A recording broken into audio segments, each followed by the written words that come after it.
ইলিশের সিজনে ইলিশ খাবে না তাই হয়?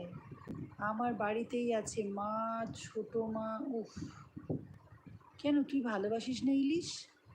আরে সেদিনকে কি করেছি শোন, আমার বোরিং লাগে। ওরে বাবা, তাই না? আমার তো বেশ ভালো লাগে। আমি এখন 2 পিস খেলাম। ও বিশু আছো? আরে সেদিন আমি কি করেছি শোন, ইলিশ দিয়ে আনারস দিয়ে ইলিশ মাছ রান্না করেছি। রিয়ান তো খুব ভালো খেলো। মাম্মা খুব ভালো হয়েছে, গ্রেভিটা একটু বেশি করে দাও মা, কি টেস্টি হয়েছে বলে রিয়ান খেয়েছে। আমি খেতে গিয়ে দেখছি কি, ওই বাবা, ইলিশ মাছের টেস্টটাই নষ্ট হয়ে গেল। ইলিশ খাবো এমনি যেরকম। অংশু বলছে এটা কী করেছো, আনারসটাকেও নষ্ট করেছে, এত সুন্দর আনারস, আনারসটাও খুব টেস্টি ছিল।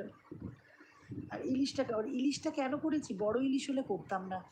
ওই ছোট ইলিশ হয় না, ও সাধারণভাবে ভাজা খাওয়ার জন্য আনে ছোট ইলিশ। ওই ছোট ইলিশের পেটগুলো ওইগুলো ছিল, তো ওইগুলো দিয়ে রান্না